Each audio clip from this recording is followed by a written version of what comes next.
أعوذ بالله من الشيطان الرجيم بسم الله الرحمن الرحيم السلام عليكم ورحمة الله تعالى وبركاته الحمد لله رب العالمين والعاقبة للمتقين ولا عدوان إلا على الظالمين أشهد أن لا إله إلا الله وحده لا شريك له وأشهد أن سيدنا محمدا عبده ورسوله اللهم صل وسلم وبارك على سيدنا محمد وعلى آله وصحبه ومن تبعهم بإحسان إلى يوم الدين اللهم اشرح لنا صدورنا وحسن أخلاقنا ويسر لنا أمورنا اللهم ارزقنا الفهم والعلم والحكمة والعقل برحمتك يا أرحم الراحمين والحمد لله رب العالمين أما بعد. Yang pertama yang saya hormati dan saya muliakan pengerusi surau, tuan-tuan imam, tuan-tuan guru, para ilmuwan, para ustaz, seluruh ahli jawatan kuasa surau dan seterusnya yang saya hormati dan saya muliakan tuan-tuan muslimin muslimat yang dirahmati Allah Subhanahu wa taala sekalian. Alhamdulillah, seperti biasa kita bersyukur kepada Allah Subhanahu wa taala dan insya-Allah pada malam ni tuan-tuan ya kita teruskan lagi perbincangan 55 nama-nama Al-Quranul Karim. Yang malam ni nama yang ke-21 ya. Muka surat 29. Ya. 20. Ya, okey. Baik, nama yang ke-20 iaitu Al-Faslu. Al-Faslu maksudnya pemutus. Dalilnya dalam surah At-Tariq ayat 13. Innahu laqaulun fasl. Sesungguhnya keterangan Al-Quran laqaulun adalah kata-kata faslun, pemutus yang sebenar. Baik, huraian ringkas tuan-tuan ya. Imam Badruddin Muhammad bin Abdullah Az-Zarkashi rahimahullahu ta'ala berkata, Al-Quran dinamakan Al-Faslu bermaksud pemutus yang benar. Al-Quran telah memutuskan banyak perkara dalam kehidupan manusia, sama ada berkaitan dengan ibadat, berkaitan dengan muamalah, nikah kahwin, jenayah, pemerintahan, perundangan dan sebagainya.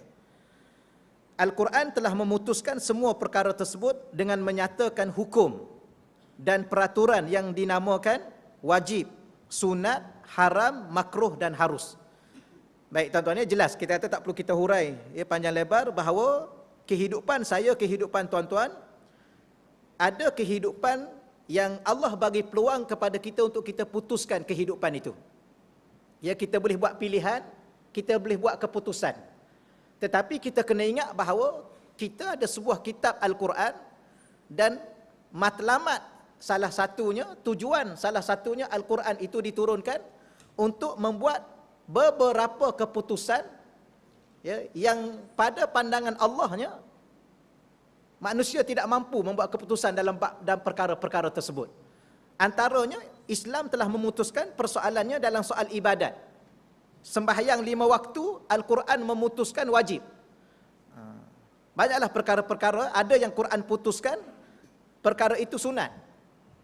Macam sembahyang ada wajib, ada sunat.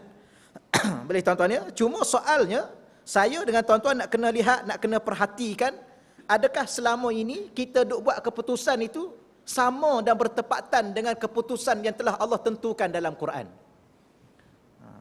Kalau tak sama, Allah tidak redha. Kalau tak sama, maknanya kita melanggar keputusan Allah. Sebab itulah Quran itu kata ulama dinamakan Al-Faslu, iaitu kata-kata pemutus yang benar dalam bab-bab yang tertentu. Ya, pernah saya sebut pada tuan-tuan, Allah Subhanahu Wa Taala ni, ya, kalau ulama sebut dalam Quran, ayat halal haram ni ada 500 ayat sahaja. Ya, maknanya halal haram tu tak banyak yang Allah putuskan soal haram, soal halal.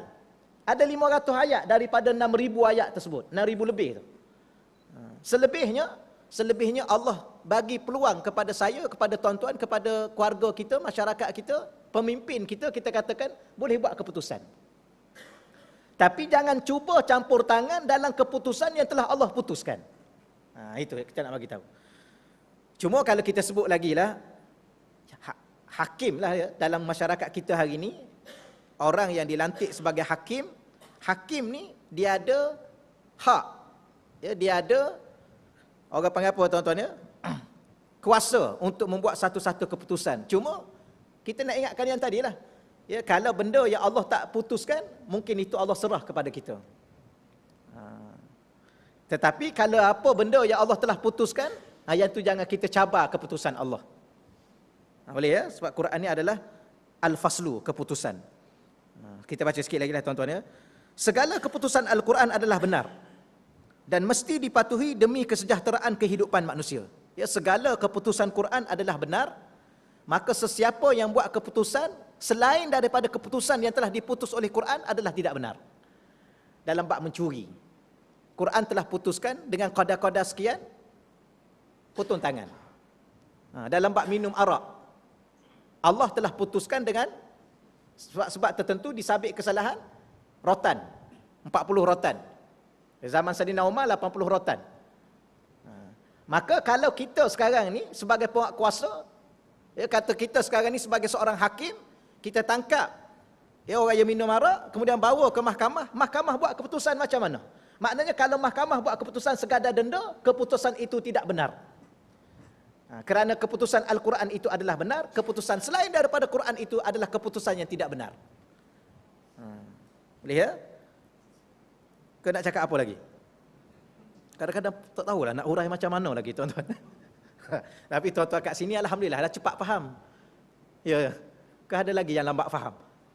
Nak urai juga. Tak apa, saya yakin tuan-tuan ni cepat faham. Tapi ada orang ni kita tak tahu nak kata apa kat dia.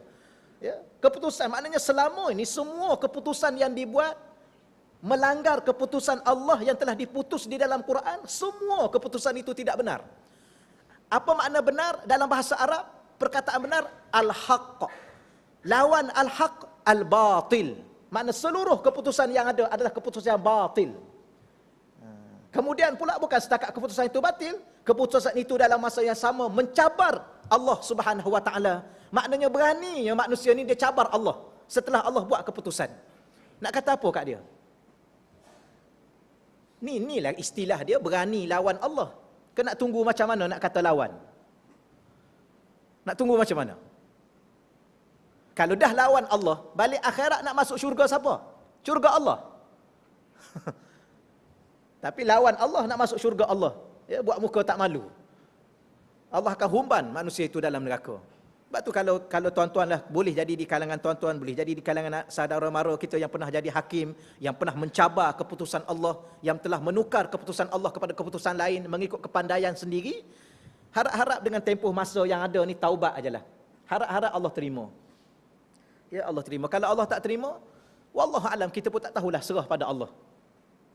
Ada kawan saya seorang tu, dia ambil kursus guamam lah. Ya. Dia dulu syariah di Mesir, balik sini dia masuk berkaitan untuk guaman. Dia kata dia masuk satu apa kursus ke apa tuan-tuan, dia peringkat awal, kursus peringkat awal, diberi penerangan itu penerangan ini tentang undang-undang. Saya tak tahulah nak urai lebih panjang, tuan-tuan mungkin lebih faham. Ya, akhir sekali dia kata apa? Dia kata sebenarnya hukuman yang ada ni, ya, hukuman yang ada ni okeylah, dia kata okeylah dengan apa yang ada, kerana sekarang ni dia tak ada hukum-hukum Islam, kata dia. Perundangan Islam tak ada. Okey, kita pun tahulah memang tak ada. Jadi, kalau kita tangkap seorang pencuri, kita nak kena hukum dengan hukum yang telah ditentu oleh Allah, diputuskan oleh Allah. Tapi hukum tu tak ada. Oleh yang demikian, kita sebagai hakim, sebagai peguam ni, kata dia, setakat mana kita bicara untuk hukum orang tu dengan hukuman yang ada. Okey dah tu, kata dia. Dah tak ada. Nak jawab macam mana? Dia kata apa pandangan anda? Nak kata apa? Dia kata kita peguam ni, ya, dulu fikiran dia betul, sekarang ni dia jadi pusing sikit. Tak adalah pusing banyak sangat. Tapi dia kata, jadi dia dah berpuas hati dengan apa yang ada. Tu maknanya. Jadi oleh kerana benda tu tak ada, kita nak bawa kes tu pun ke mahkamah syariah itu sendiri pun, mahkamah syariah pun, benda tu tak ada. Contoh kita tangkap seorang penzina dengan bukti, dengan fakta, dengan apa semua sekali, dengan apa saksi, semua ada dah. Tapi nak bawa ke mana orang ini? Sebab peruntukan itu tidak ada. Yang ada peruntukannya halal dan denda. Maka kalau pun pasti, kita dah dapat pasti dah, memang dia pun mengaku dah juga. Tapi dah hukuman tak ada. Jadi kita buat dengan apa yang ada lah. Macam mana pandangan anda, dia tanya. Saya kata ginilah, ana tak ada pandangan lain kecuali satu ajalah. Ya, satu aja, maknanya harap-harap anta bawa alasan anta ni akhirat nanti, harap-harap Allah terima. Gitulah tuan-tuan ya. Kita pun tak reti juga nak cakap apa. Cumanya oleh kerana kalau hakim yang ada tu mati, termasuk anta ni yang jadi peguam tu mati juga, akhirat nanti Allah tanya anta dua orang ni, jawab macam tadi. Moga-moga Allah terima. Boleh? Kalau Allah tak terima, dua-dua anta ni Allahumma neraka. Kalau Allah tak terima, kalau Allah terima, alhamdulillah. Kalau Allah tak terima, macam mana? Agak-agak. Soal sekarang kita telah cabar keputusan Allah. Kita telah ubah keputusan Allah. Katanya kita beriman pada Allah. Katanya kita beriman pada Quran. Tetapi Quran itu pemutus. Tetapi apa yang Quran putus, kita tak terima. Siapa kita? Nak mengaku beriman lagi pada Allah dan Rasul, pada Quran. Allah, kita pun tak tahulah tuan-tuan. Cuma ini untuk saya, untuk tuan-tuan, sekadar mana kita boleh faham bahawa jangan buat keputusan yang telah Allah putus di dalam Quran. Jangan cuba cabar Tuhan. Itu yang guru saya, tapi banyak kali saya ulang kat sini. Ya, guru saya sebut dulu, dia kata apa? Jangan cuba cari pasar dengan Tuhan. Dah rasa hebat sangat, cari pasar dengan manusia dah lah. Boleh ke cari pasar dengan orang? Cari pasar dengan orang ni, cari pasar dengan orang ni. Tak apa, boleh. Tapi jangan cuba cari pasar dengan Tuhan. Boleh tuan-tuan ya? Allah, kita ulang lagi sekali bahawa segala keputusan Al-Quran adalah benar, dan selain daripada keputusan yang telah diputuskan oleh Al-Quran adalah tidak benar, maknanya batil. Tidak boleh sama sekali, khususnya bagi orang-orang yang beriman dengan Al-Quran, mencari keputusan lain selain apa yang telah ditetapkan oleh Al-Quran. Tak boleh sama sekali.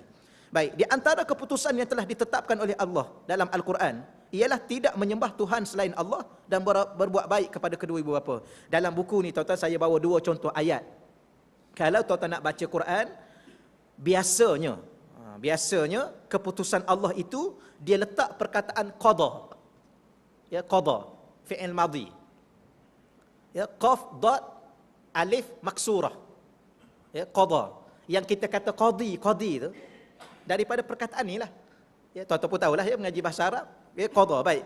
Ada di antara Allah ni nak menggambarkan bahawa dia telah membuat keputusan, antara keputusan Allah guna perkataan itulah. Wa qada rabbuka alla, wa qada rabbuk. Tuhan kamu telah membuat keputusan. Alla ta'budu illa iyyah. Keputusan pertama ialah jangan sekali-kali kamu sembah kecuali dia sahaja kamu kena sembah. Itu keputusan. Kalau sembah juga Tuhan lain, sembah juga orang panggil apa kita kata, sembahan lain, Allah akan humban neraka selama-lama. Sebab melanggar keputusan Allah. Keputusan yang kedua, wabil walidaini ihsana. Hendaklah kamu kena buat baik kepada kedua ibu bapa kamu. Itu keputusan ya. Mana kita dapat tahu dia keputusan? Allah guna perkataan qada. Itu ya. Surah Al-Isra ayat 23. Saya tak baca semua ayat tu ya. Tuan-tuan boleh rujuk balik surah Al-Isra ayat 23. Baik, banyak lagi perkara yang telah diputuskan oleh Al-Quran. Hendaklah manusia yang beriman membaca dan memahami segala keputusan Al-Quran agar manusia tidak terjebak dengan memilih keputusan lain atau manusia sendiri memandai-mandai membuat keputusan dalam segala perkara yang mana akan bercanggah dengan keputusan Al-Quran, akhirnya mengundang kemurkaan Allah Azza wa Jalla. Baik, di sini akan dibawa amaran. Saya bawa dalam bentuk amaran. Allah bawa dalam satu ayat tu bentuk amaran, tetapi amaran itu dibawa perkataan qada. Lihat tuan-tuan ya, dalam surah Al-Ahzab ayat 36. Ya, iaitu amaran daripada Allah Ta'ala bagi sesiapa yang ingin memilih keputusan selain daripada apa yang telah diputuskan oleh Allah dalam Quran. Allah mengatakan, وَمَا كَانَ لِمُؤْمِنٍ, dan tidaklah patut bagi lelaki-lelaki yang mukmin, wala mu'minatin, tidak juga patut bagi seorang perempuan yang beriman, iza qadallah, atau Allah guna perkataan ya, iza apabila qadallahu wa rasuluh, Allah dan Rasulnya telah menetapkan suatu keputusan, amra, terhadap satu keputusan, an yakuna lahumul khiyaratu min amrihim, tidak patut bagi lelaki mukmin, tidak patut bagi perempuan yang beriman, dia memilih ataupun ada bagi mereka pilihan yang lain tentang urusan mereka. Allah dah tentu dah A, Allah dah tentu dah B, Allah dah tentu dah halal, Allah dah tentu haram, Allah dah tentu wajib. Tiba-tiba dia mengaku dia beriman, tiba-tiba dia pilih selain daripada keputusan Allah itu. Maka tidak patut sama sekali dia sebagai seorang yang mengaku beriman. Baik, wa man ya'sillah, sesiapa juga yang engkar. Dia pilih juga. Dia kata dia beriman, Allah tetap satu keputusan, dia pilih keputusan lain juga. Wa may ya'sillah, dia telah dikira engkar, maksiat. Ya, wa may ya'sillah, siapa yang engkar ataupun melakukan maksiat ataupun engkar melanggar perintah Allah wa rasulah, rasulnya, faqad dhalla, maka sesungguhnya dia telah dikira sesat. Dhalla fi'il madhi. Dia sekarang ni dalam keadaan dia disebut mukmin, dalam keadaan dia disebut mukminah, tapi dia sekarang dhalla, telah dikira sesat. Sesat setakat mana? Dhalalan mubina, sesat yang terlalu amat nyata. Guru saya dulu dia tanya begini, tuan-tuan ya, tuan-tuan pernah sesat tak? Pernah tak? Sesat jalan. Cumanya saya nak tanya tuan-tuan, sesat jalan, biasanya kita ni kalau sesat jalan berapa kilometer sesat? Biasanya 1 kilometer lah ya. Ke sampai 200 kilo sesat. Maknanya kalau ada orang ni dia nak pergi Puchong lah, contohnya nak pergi ke Puchong, tiba-tiba dia sesat sampai Johor. Ni orang panggil sesat apa ni? Ni dhalalan mubina, sesat yang terlalu amat nyata. Ada ke Munasabah sesat sampai 200 kilo. Kita ni kalau 1 kilo, rasanya dah sesat ni. Rasanya dah salah jalan ni. Mungkin kita pusing balik ataupun kita berhenti tanya orang. Orang ni tak sesat ni, dia salah jalan. Yang sesat tu sampai Johor, baru nak tanya jalan ke Puchong. Ni dhalalan mubina. Maknanya dia mengaku dia beriman kepada Allah, dia mengaku beriman kepada Rasul, dia mengaku beriman pada Quran. Yang tadi ibarat biasa je tuan-tuan, tak ada dah sampai begitu rupa. Ya, tiba-tiba dia mengaku beriman pada Allah dan Rasul, pada Quran, tiba-tiba Quran putus satu benda, dia pilih keputusan lain, orang ni dikira sesat.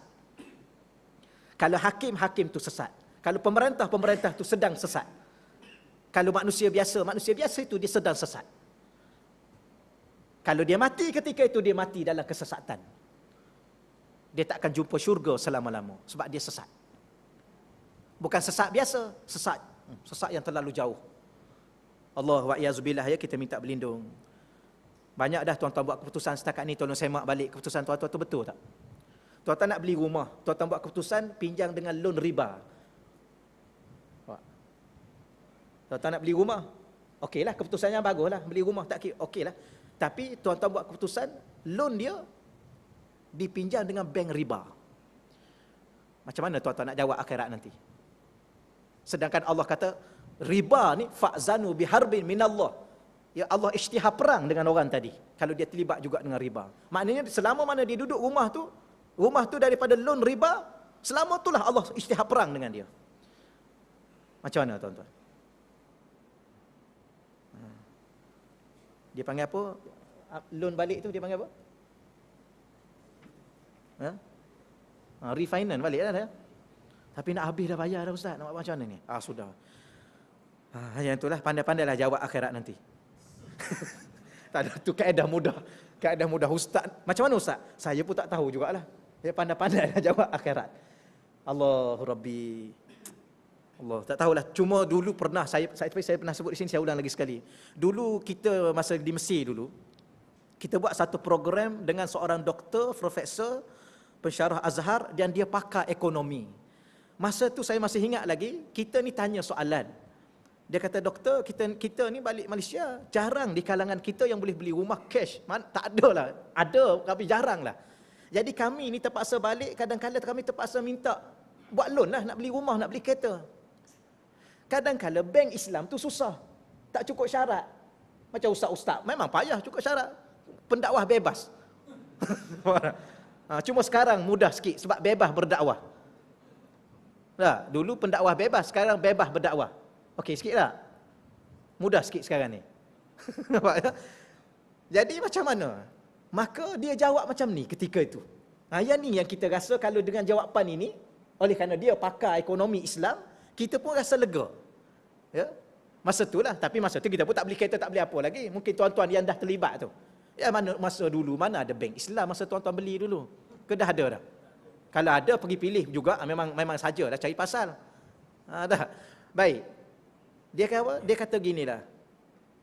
Sebab tu masa tu juga Syekh Azhar masa tu, Syekh Tontowi, dia fatwa duit interest ni Memang dia ni sebenarnya, dia dilantik sebagai mufti oleh Husni Mubarak. Dia tak ada kepakaran dalam bidang fiqh. Dia pakar dalam bidang tafsir, Syekh Tontowi.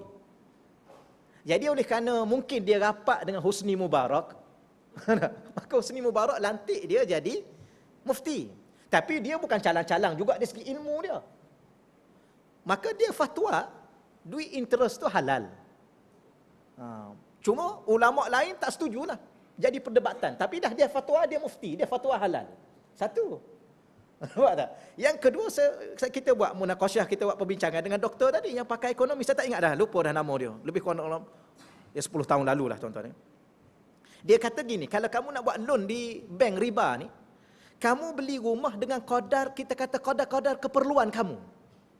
Contoh keperluan kamu, kamu ada berapa orang anak lah contohnya. Kamu ada isteri, kamu ada anak, lelaki perempuan. Maka nak kena ada berapa bilik? 3 bilik kurang-kurangnya. Bilik kita dengan orang rumah, kemudian bilik anak lelaki, bilik anak perempuan. Kadar keperluan kamu. Dengan kadar tanggungan kamu.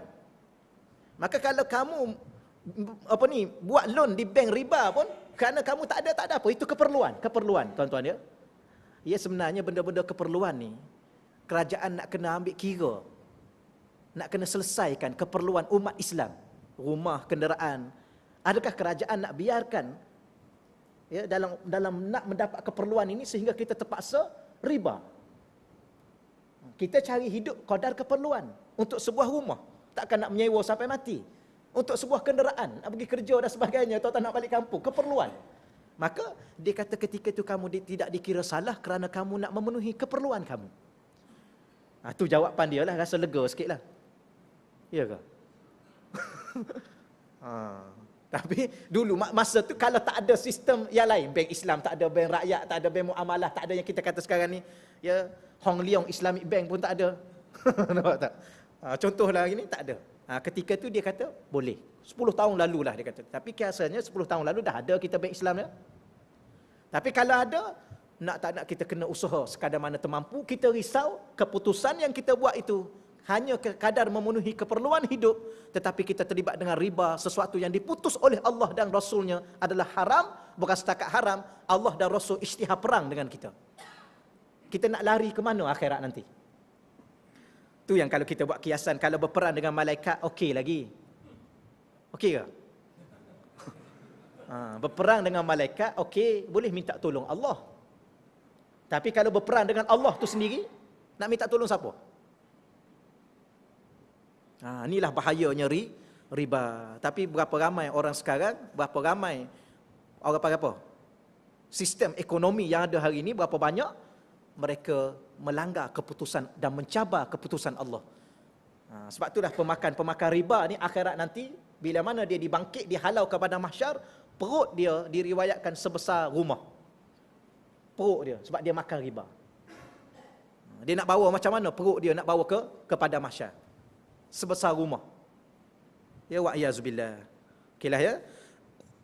Baiklah, setakat itulah. Saya insya-Allah bercadang nak baca buku ni cepat sikit tuan-tuan, sebab buku ni sekadar buku maklumat biasa pada saya, pada tuan-tuan. Walaupun banyak juga kita dapat ilmu, tapi maklumat biasa. Ya sepatutnya di sini ni kena mengajar kitab yang tinggi-tinggi sikit. Betul ya, surau Sek 8 ya. Ini benda biasa, tapi sekadar sedikit pencerahan kepada saya, kepada tuan-tuan, supaya saya dengan tuan-tuan meneliti beberapa perkara yang menjadi keputusan ataupun yang menjadi tuntutan kepada kita terhadap Al-Quran. Baik, kita terus pada muka surat 29, nama yang ke-21, An-Naba'ul Azim. Ya, An-Naba'ul Azim. Berita yang besar. An-Naba' berita, Al-Azim yang besar. Baik, dalilnya dalam surah An-Naba ayat 1 dan 2. Ya, tuan-tuan selalu duk baca, a'udzubillahi minasyaitonirrajim, amma yatasaalun 'anin naba'il azim. Ya, amma tentang apakah, yatasaalun mereka bertanya-tanya ataupun mereka saling bertanya. Amma tentang apakah, yatasaalun mereka saling bertanya di antara satu dengan yang lain. 'Anin naba'il azim tentang berita yang besar yang menggemparkan. Kiai Imam Badruddin mengatakan Allah menamakan Al-Quran dengan An-Naba'ul Azim. Dia gini tuan-tuan ya, dalam buku tu dia tulis An-Naba'i kerana ada an kat depan tu. Kalau kita keluarkan perkataan tu, kita letak ya tanpa an, kita akan baca An-Naba'ul Azim.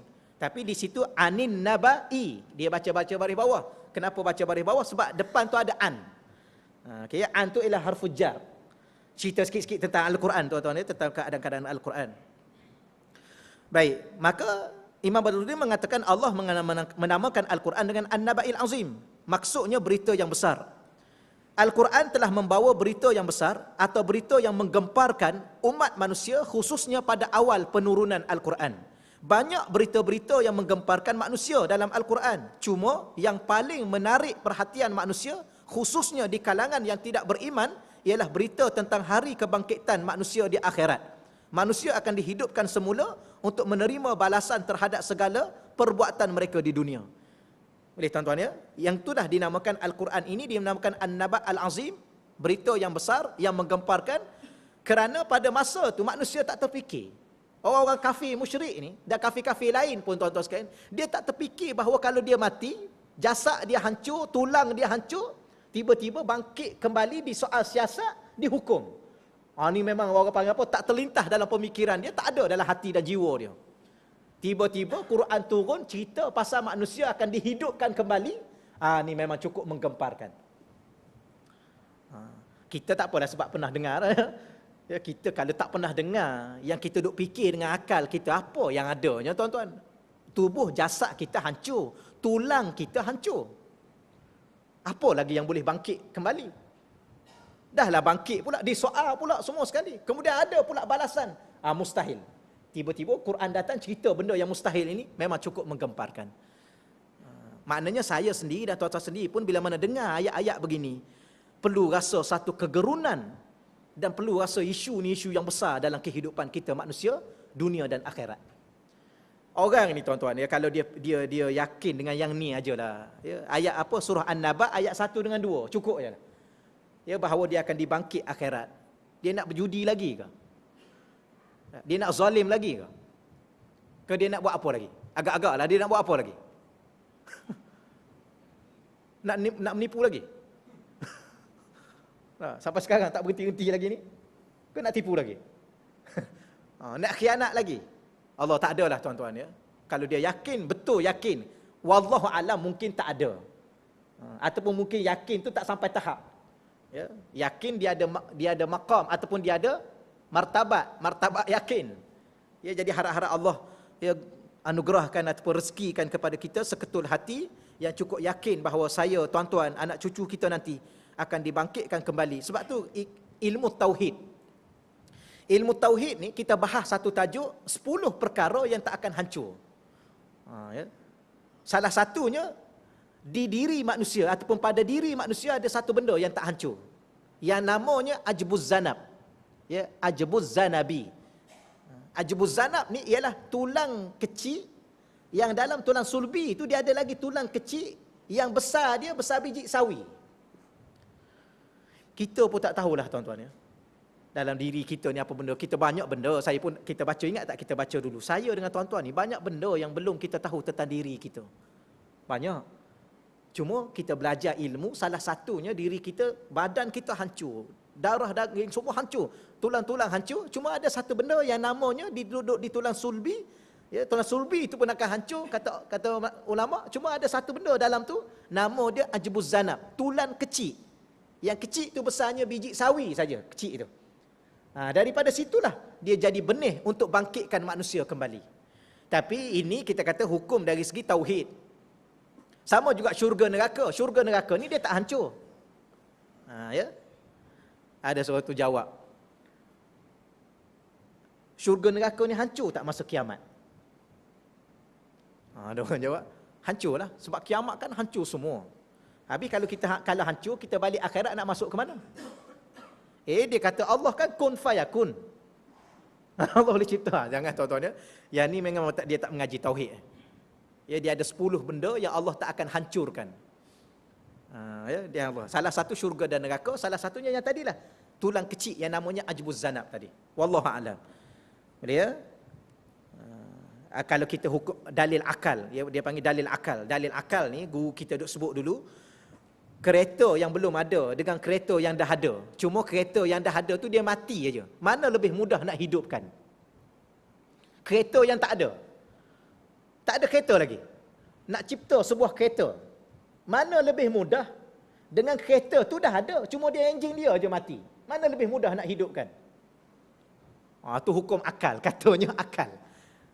Memanglah kereta yang dah ada. Kita dulu sebelum ni tak ada. Tiba-tiba Allah boleh adakan kita dekat kita tak ada. Tiba-tiba kita dah ada, cuma mati aja. Tak, mana lebih mudah nak hidupkan? Itu hukum akal katanya ataupun dalil akal. Okeylah, tak apalah, setakat itulah tuan-tuan. Muka surat 31. Ya, nama yang ke-22. Ahsanul hadis. Nama Quran yang ke-22, perkataan yang terbaik. Ya, kalau ditanya soalan manakah perkataan dalam banyak-banyak perkataan atas muka dunia ni, ialah Al-Quranul Karim. Tapi kalau kita tanya afdaluz zikri, itu seafdal zikir, yakni ahsanul hadis, perkataan, kalam. Boleh ya? Baik. Dalilnya dalam surah Az-Zumar ayat 23. Ya, surah Az-Zumar ayat 23. Allah nazzala ahsanal hadis. Di sini. Allah Subhanahu wa taala nazzala, dialah yang telah menurunkan ahsanal hadis, sebaik-baik perkataan. Dalam bentuk mana Allah turunkan perkataan itu? Kitaban, iaitu dalam sebuah kitab suci. Mutasyabihan, dan kitab suci yang bersamaan isi kandungannya antara satu dengan yang lain. Ya, salah satu sifat Al-Quran dia panggil mutasyabiha. Sebab tu ayat Quran ni dia ada, tak apalah, kita sini dulu. Apa makna mutasyabiha? Mutasyabiha ni salah satu maksudnya ialah isi kandungannya bersamaan dengan satu dengan yang lain. Sama dari sudut mana? Sama dari segi tentang benarnya. Ayat 1 surah Baqarah dengan ayat 10 surah Ali Imran, dengan ayat 100 surah lain-lain. Apa yang samanya? Memang ayat dia beza, tapi samanya dari segi semuanya benar. Itu kata ulama. Yang keduanya, indah dari sudut bahasanya. Boleh tuan-tuan ya? Sebab tu Arab-Arab dulu yang hebat-hebat dari sudut bahasa, pakar-pakar bahasa, bila mana turun Quran, mereka tak boleh nak lawan ya, keindahan bahasa Quran. Cuma kalau tuan-tuan nak tahu qadar mana keindahan bahasa, tuan-tuan kena mengaji satu ilmul balaghah. Ya. Nak kena mengaji. Carilah tuan-tuan, sekarang ni ilmu kita alhamdulillah cukup berkembang dan banyak ustaz-ustaz kita yang mahir-mahir juga dalam bab-bab tertentu. Ya, walaupun tidak semua kita mahir, tapi bab-bab tertentu kita cari. Salah satunya tuan-tuan boleh buka kuliah ilmul balaghah. Ilmul balaghah ni dia ada 3 cabang ilmu. Yang pertama ilmul bayan, yang kedua ilmul ma'ani, yang ketiga ilmul badi'. Ilmul badi' ni biasanya dia akan ulas berkaitan dengan keindahan. Badi' itu keindahan. Ya, keindahan bahasa Quran. Apa tuan-tuan ya? Kita tengok surah apa? Surah Al-Fatihah. Ya, yang menjadi ummul Quran. Dia berhenti dengan mim dengan nun. Asalnya, kalau kita tengok pula qalbul Quran. Yasin qalbul Quran. Dia juga berhenti dengan mim dengan nun. Tapi tak apalah tuan-tuan, banyak kalau kita nak baca memang cukup banyaklah. Dari segi keindahan bahasa tu. Kemudian yang keduanya, sifat Quran yang kedua masani. Iaitu masani yang berulang-ulang.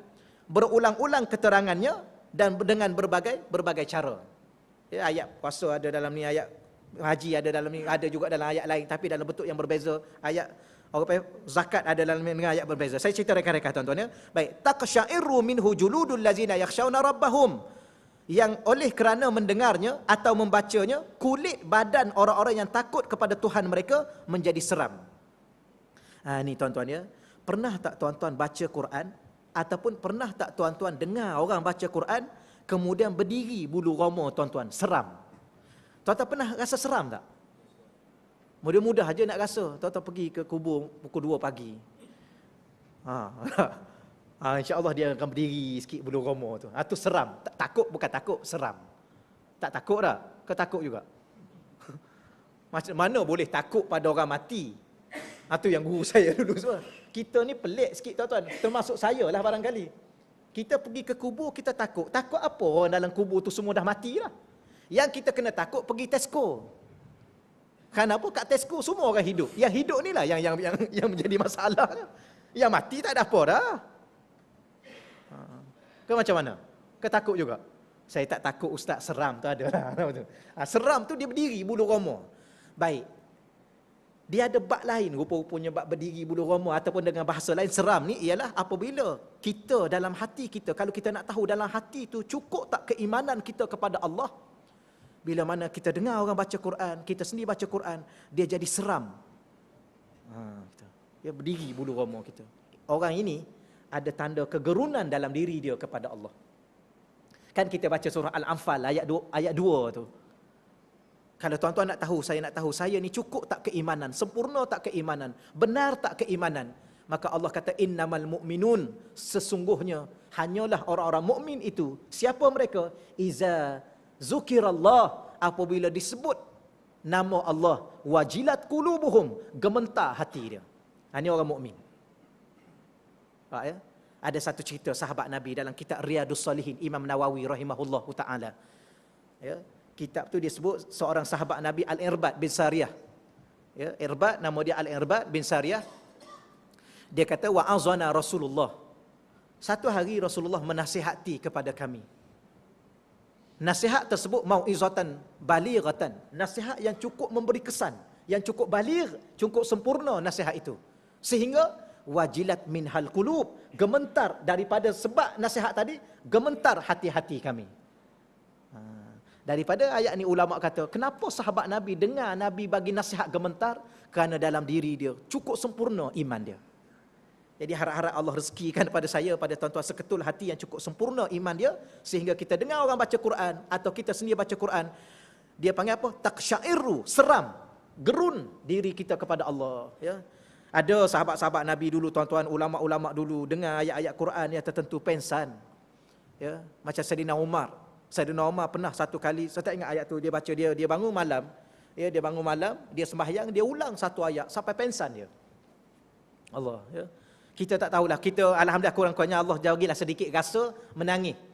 Nah, menangis tu adalah tuan-tuan, tapi setakat pengsan tak ada lagi setakat ni. Ya.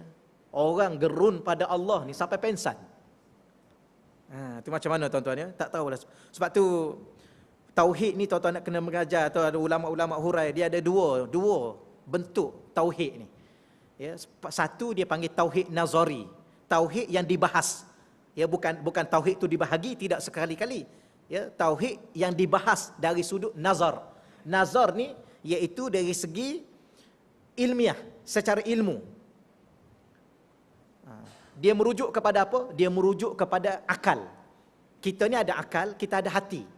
Akal ini digunakan untuk memahami sesuatu teori, perbahasan-perbahasan ilmu. Ada satu lagi tauhid yang dibahas oleh ulama, dia panggil tauhid, ya, amali, syuhud. Tauhid dari sudut zur, rasa. Ya.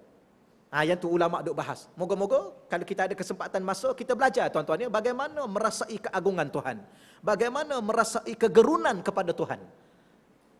Ya, tu benda.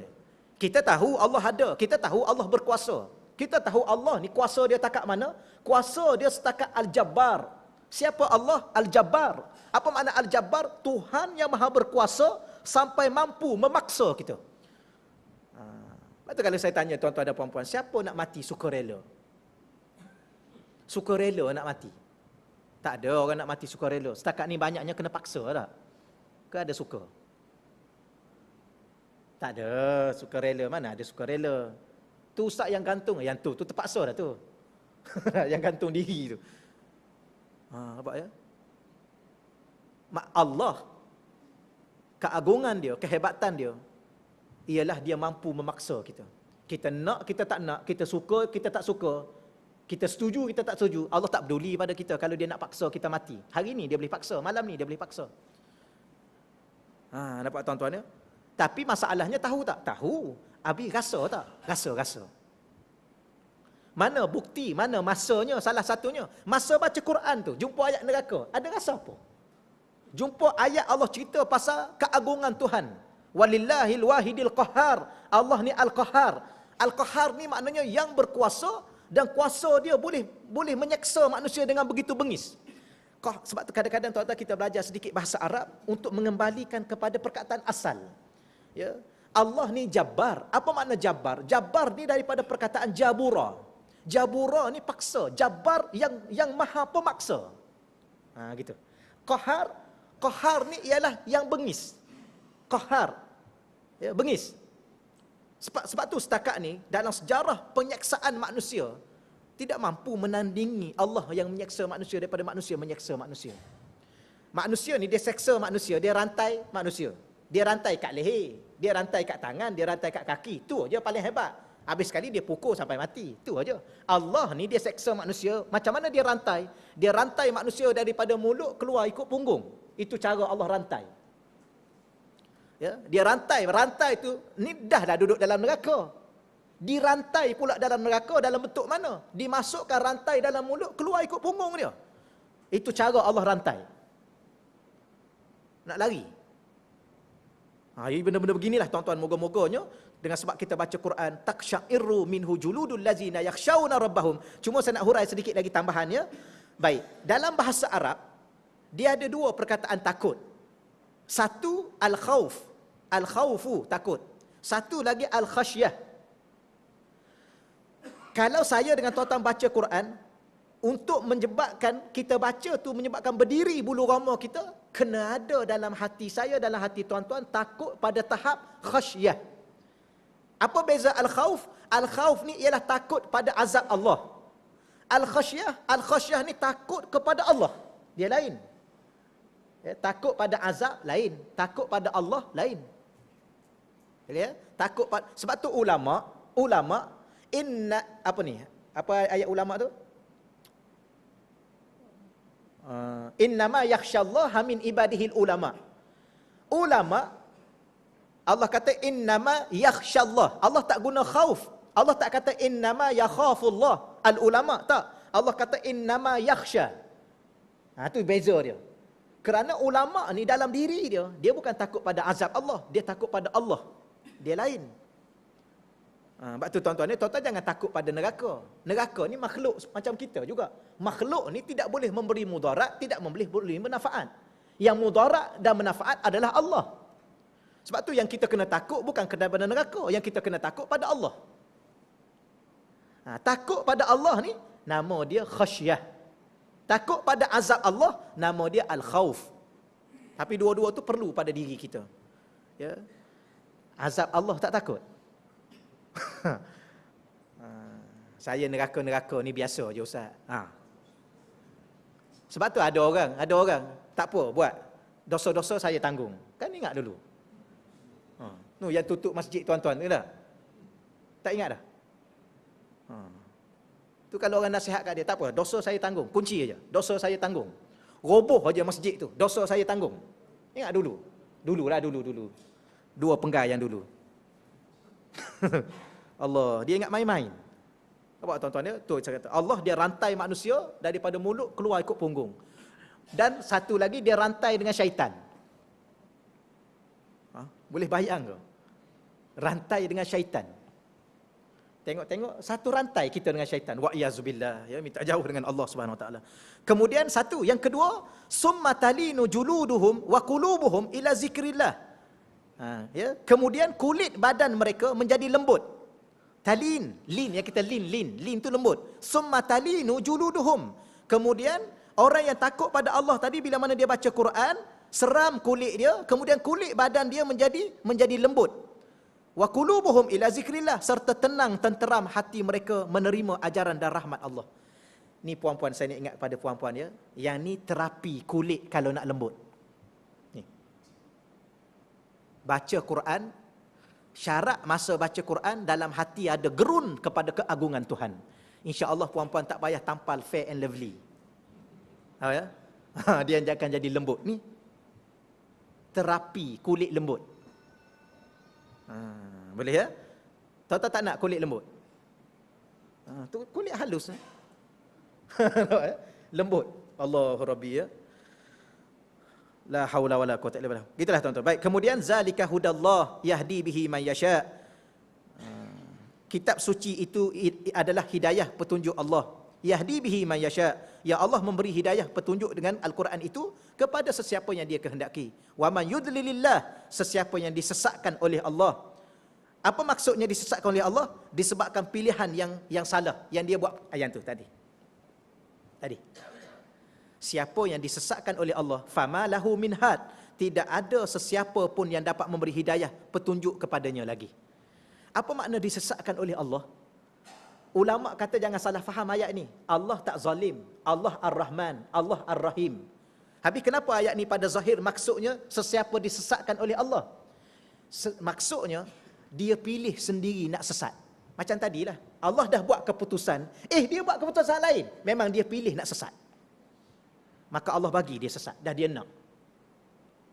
Baik, orang Islam Allah tak pernah cipta neraka untuk orang Islam. Neraka Allah cipta untuk orang kafir. Tapi ada tak orang Islam masuk neraka? Ada. Ya, ramai yang masuk neraka. Mana dalil? Dalilnya ialah akhir tu dia masuk balik ke syurga. Cuma dia masuk neraka sekejap dulu. Mana ada tak? Ada. Ada tak orang mukmin masuk neraka? Ada. Iman dia tak cukup kuat membawa diri ke dia ke syurga. Kan ada satu ketika bila mana habis masuk yang masuk syurga, yang masuk neraka. Akhir sekali Nabi pergi menghadap malaikat Zabaniyah, dia kata, wahai malaikat, ada tak umat aku dalam neraka? Malaikat Zabaniyah kata ada. Ada tak iman dalam diri dia? Ni Syekh saya cerita. Ada tak iman dalam diri dia? Ya. Dia kata ada. Besar mana iman dia? Jadi beberapa riwayat di sini mengatakan bahawa ada iman, ada tak masuk neraka? Masih ada orang yang ada iman masuk neraka. Tapi Nabi tanya, besar mana iman dia? Besar debu iman dia. Maknanya iman dia besar debu. Tak cukup kuat nak bawa dia ke syurga. Dia masuk neraka. Cuma Nabi pun minta doa, pergi jumpa Allah, minta doa supaya dikeluarkan. Lepas dikeluarkan satu grup yang ada besar debu, Nabi datang lagi. Wahai malaikat, ada lagi tak ada umat aku dalam neraka? Dia kata ada lagi. Besar mana? Ada iman tak dia? Dia ada iman. Besar mana iman dia? Lebih kecil. Adna. Lebih kecil daripada debu. Nabi pergi bergegah jumpa Allah. Wahai Allah, umat aku ada dalam neraka, ya Allah. Engkau selamatkanlah, ya Allah. Ya Allah, angkatkan lagi. Duduk sekejap, Nabi pergi lagi. Wahai Zabaniyah, ada lagi tak umat aku dalam neraka? Ada lagi. Besar mana iman dia? Adna. Lebih kecil daripada debu lagi. Nabi pergi jumpa. Wahai Allah, umat aku ada dalam neraka. Allah angkat balik. Sampai akhir sekali, wahai malaikat Zabaniyah, ada lagi tak umat aku dalam neraka? Ada lagi. Ada iman tak? Yang ada ni, yang baki ni, dah tak ada iman dah. Barulah Nabi tak boleh nak kata apa. Tak boleh nak cakap apa. Maknanya Islam pun ada lagi tuan-tuan yang masuk neraka.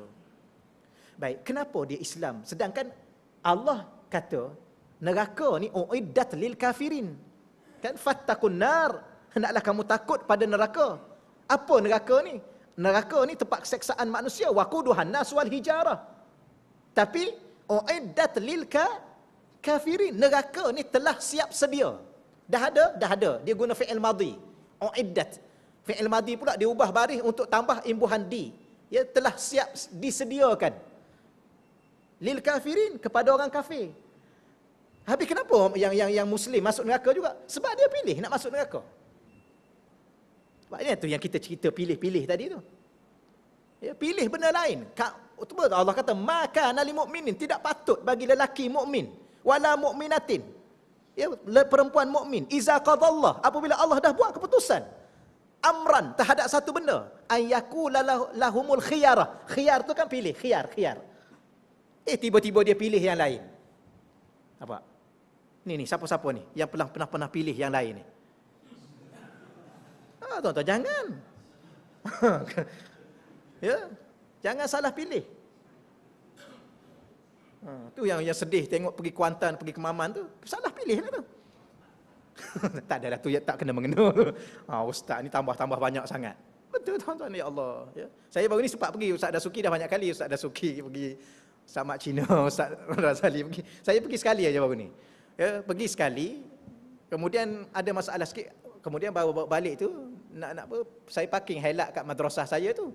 Ya, parking pagi, naik mengajar, petang baru saya turun, tengok kereta dah kena pecah. Cermin kena pecah. Cuma pecah tu dia tak boleh masuk. Kita tinta tu kali dia tak hancur gitu. Kemudian nak pergi baiki tu lambat sikit, nak pergi baiki tu yang tak pergi sampai sekarang tu Abang Zam tak pergi, ya. Tapi bila mana pergi, ya Allah, sedihlah tuan-tuan kita tengok, ya, sedih. Tak apa, biarkanlah tu, tuan-tuan pun tahulah cerita tu, ya. Baik, kita sambung sikit lagi. Ya. Nak ulang dari tadi, waman yudlilillah, sesiapa yang disesatkan oleh Allah. Adakah Allah menyesatkan? Maka ulama bagi hujah.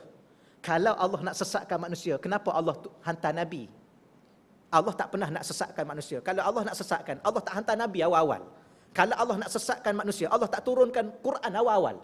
Tapi Allah turunkan Quran supaya manusia tak sesat. Allah hantar Nabi supaya Nabi tu bacakan Quran, ajar Quran. Wa yu'allimukumul kitab. Ajar Quran. Kenapa? Allah tak nak suruh kita sesat lah tu. Kemudian lepas Nabi wafat, Nabi pun kata juga al-ulama warasatul anbiya. Nabi tinggal pewaris-pewaris. Taraktu fikum amran, aku tinggal dua perkara kepada kamu. Ma in tamassaktum bihima, selama mana kamu berpegang dengan dua ni, lan tadillu, kamu tak akan sesat selama-lama. Ni cerita sesat. Tapi tiba-tiba dia sesat juga, maka dia ni yang cerita dia. Sebab dia pilih nak sesat. Maka Allah biarkan dia sesat ketika itu. Tak ada siapa lagi boleh membimbing dia. Sebab tu tuan-tuan, kita dengan Allah jangan cari pasal sampai tahap Allah tak peduli pada kita. Jangan. Sama juga ada dosa-dosa yang sampai akhirat, tuan-tuan tolong teliti dalam Quran, sampai akhirat ada manusia ni, Allah tak nak tengok muka dia. Jangan sampai tahap tu lah. Ya? Kalau nak buat dosa sikit-sikit pun boleh lah. Ya ke?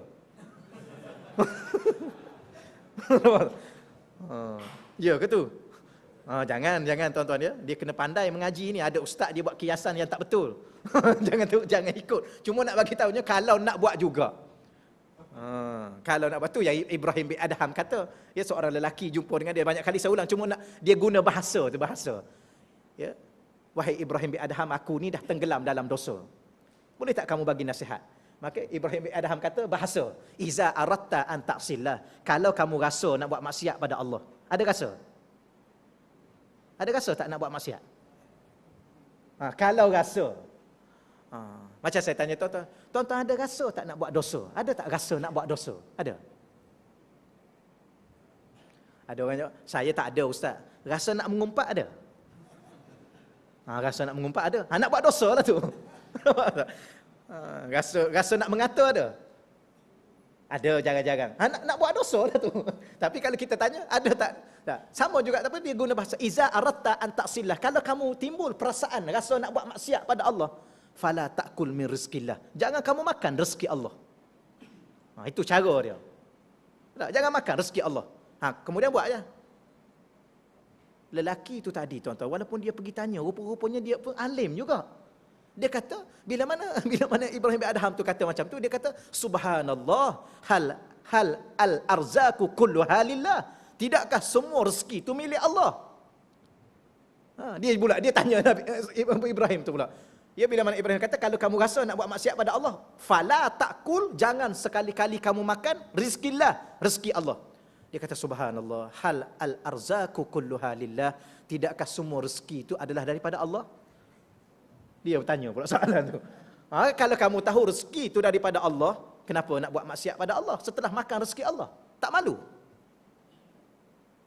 Macam kita lah tuan-tuan, orang bagi menumpang duduk dalam rumah lah. Orang bagi tumpang rumah. Orang bagi tumpang. Kita tak ada rumah, orang bagi tumpang. Orang bagi makan, orang bagi minum, bagi pakai, bagi apa, bagi duit, tiba-tiba mencuri atas rumah tu. Tak malu muka? Dah lah menumpang rumah tu. Dia bagi semua sekali makan, minum, semua sekali makan, minum, tempat tidur pun semua sekali. Layan bukan main lagi baik. Tiba-tiba dia yang ni mencuri atas rumah tu. Tahap mana orang ni? Jahat takat mana? Buruk perangai takat mana? Buruknya perangai. Samalah saya dengan tuan-tuan.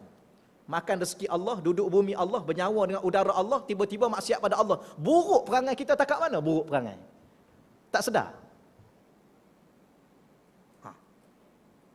Allah, yang inilah tuan-tuan ya. Allah, saya samalah kalau saya fikir malu kita tuan-tuan, malu. Balik akhirat nak jumpa Allah, nak masuk syurga lagi. La haula wala quwata illa billah. Dah lah atas muka dunia perangai buruk. Dah menumpang bumi Allah, menumpang langit Allah, menumpang rezeki Allah, menumpang udara Allah, menumpang segalanya, pinjam, menumpang. Tiba-tiba buat maksiat pada Allah, main-main buat maksiat pada Allah. Akhirat nak jumpa Allah, nak masuk syurga lagi. Baik masuk neraka je lah. Ya ke? Allah. Boleh? Allah, sebab tu duduk kadang-kadang benda-benda gini lah tuan-tuan ya, perlu kepada rasa. Lepas tu kita rasa saja. Ya. Allahu Allah, Allahu Allah, Allahu Allah, la ilaha illallah. Allahu Allah, Allahu illallah, Allahu Allah, la ilaha illallah. Al-Mustafa haqqa, Nabiyuna sidqa, Al-Mustafa haqqa, Nabiyuna sidqa, huwa syafi'ul khalqa, yauman ardi ala Allah. Huwa syafi'ul khalqa. Dialah Nabi yang memberi syafaat kepada seluruh makhluk. Yauma ardi ila Allah. Ya, di hari pembentangan diri kita di hadapan Allah.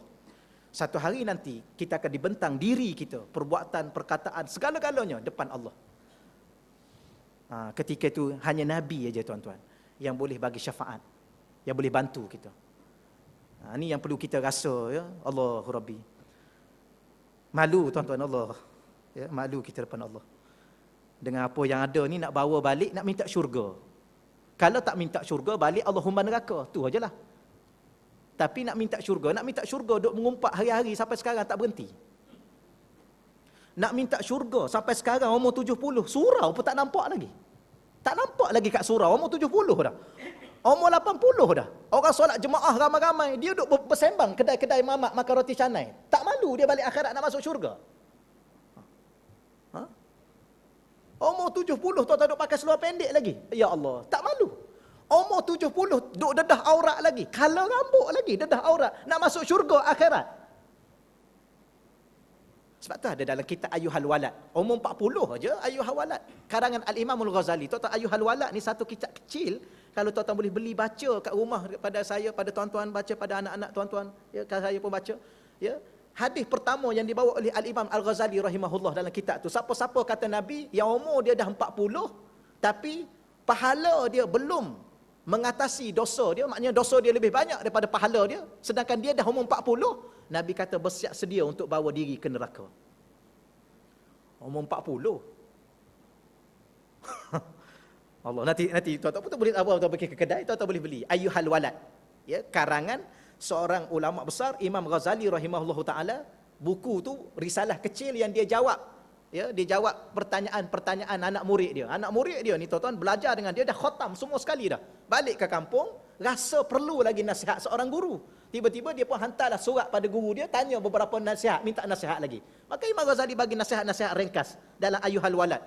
Ya, nasihat pertama ialah kalau kamu dah sekarang umur 40, pahala kamu belum mengatasi dosa kamu, makna dosa kamu lebih banyak daripada pahala, kamu dah umur 40, kamu kena bersiap sedia masuk neraka. 40 ni maknanya 2/3 dah umur kita. Tinggal 1/3 lagi. Sempat ke?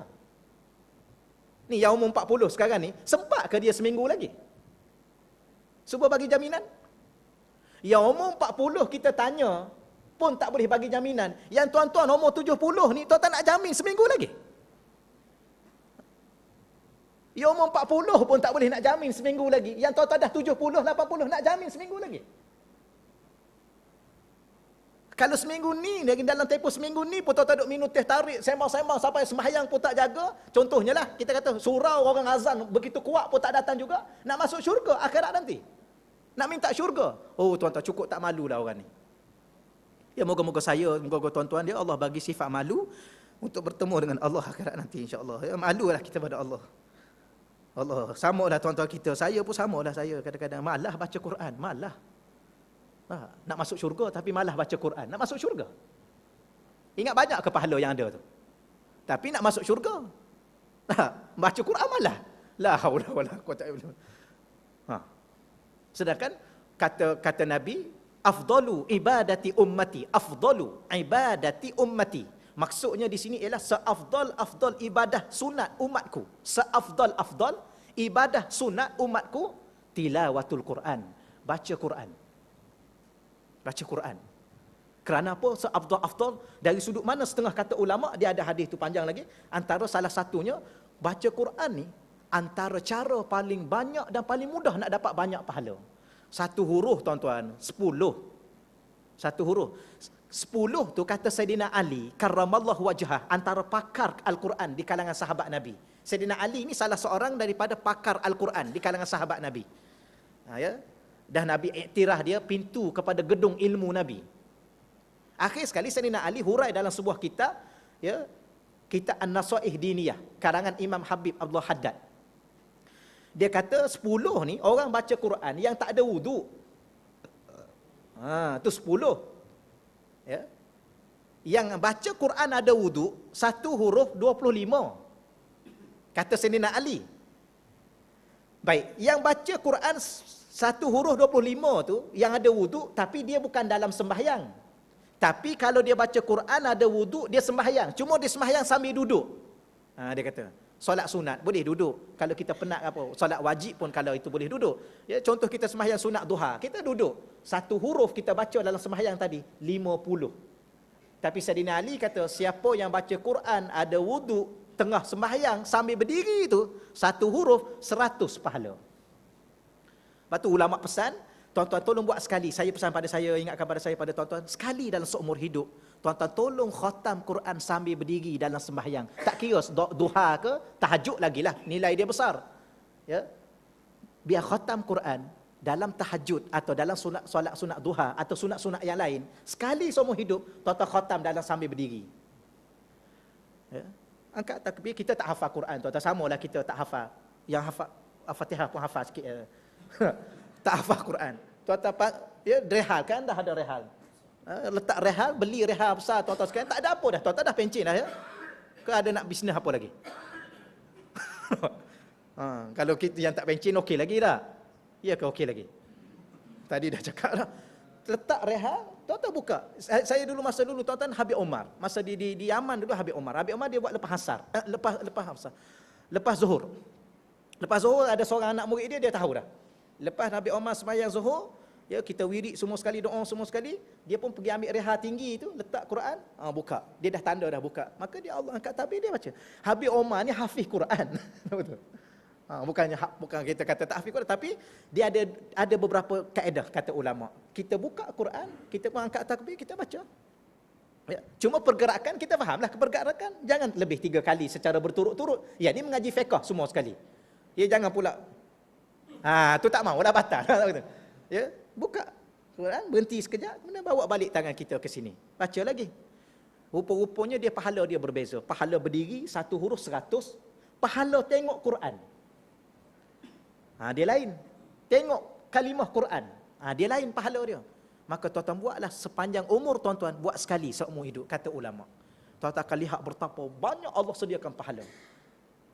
Nampak ya? Sebab tu Nabi kata afdalu afdal ibadati ummati, ibadat umatku tilawatul Quran, baca Quran. Dari sudut mana seafdalnya? Dari segi banyak memberi pahala pada kita. Tapi kalau tuan-tuan malah baca Quran, balik akhirat nak masuk syurga, tak tahulah tuan-tuan nak masuk jalan mana. Kita ni nak harap sembahyang. Imam Ahmad Ibn Hanbal 300 rakaat satu malam. Nak harap sembahyang. Nak harap baca Quran, nak masuk syurga. Imam Syafi'i 60 kali sebulan khatam Quran.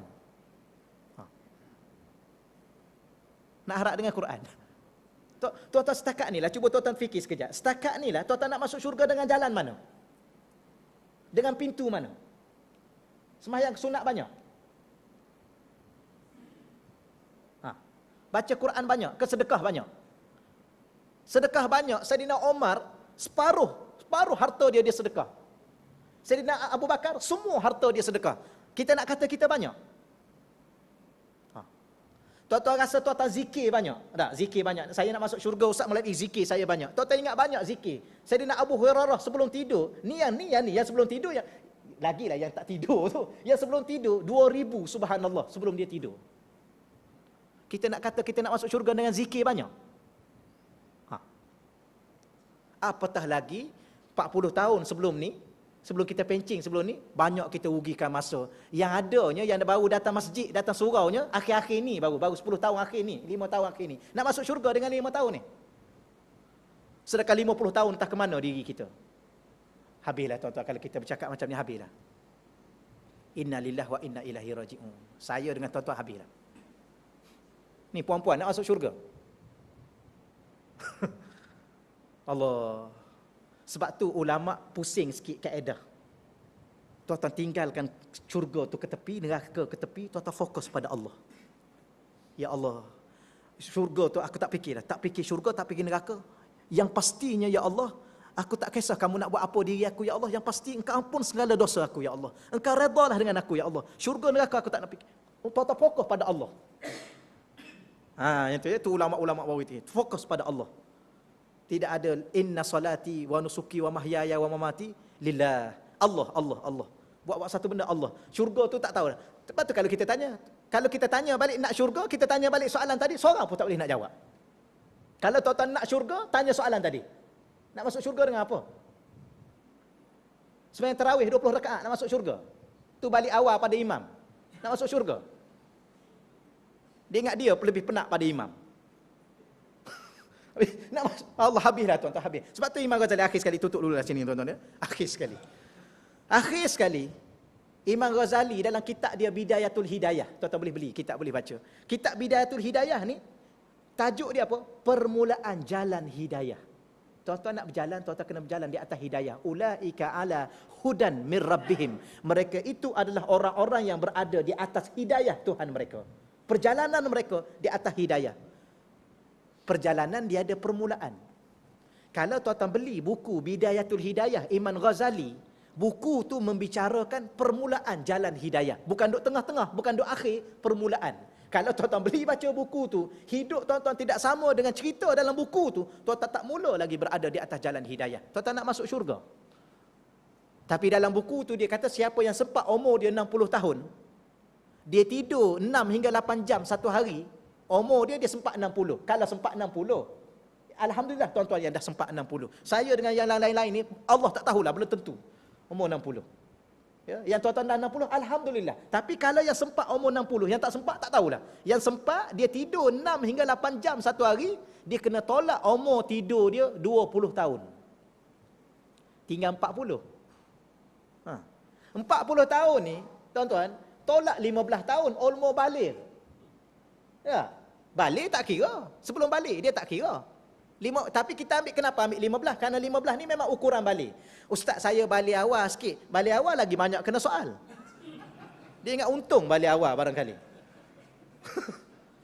Ingat tuan-tuan. Ya, kita ambil 15. Baik, daripada 40, tolak 15 umur balik, Allah tak kira. Pahala ada? Ada. Diberi kepada ibu dan bapa kita. Yang mendidik kita dengan baik. Tak kira. Sebab dia tak wajib solat. Ya, syarat wajib. Kita ni nak kena ada, nak solat kena syarat wajib. Kalau tak masuk syarat wajib, tak perlu solat. Tuan-tuan cukup dah syarat wajib. Syarat wajib kan ada 3. Islam, balik dan berakal. Kalau belum balik, syarat tak wajib.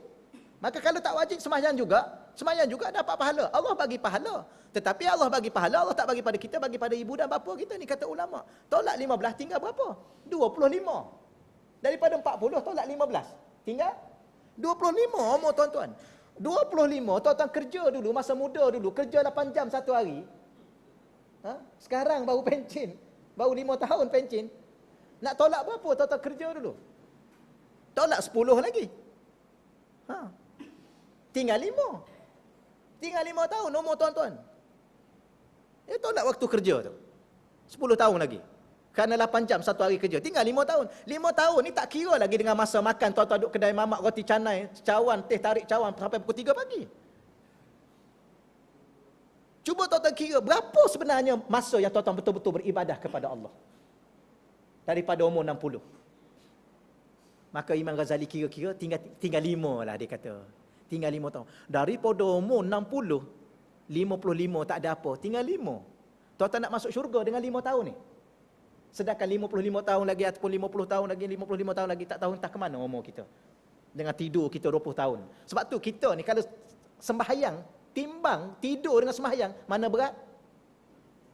Waktu sembahyang dengan waktu tidur, mana berat? Tuan-tuan nak masuk syurga?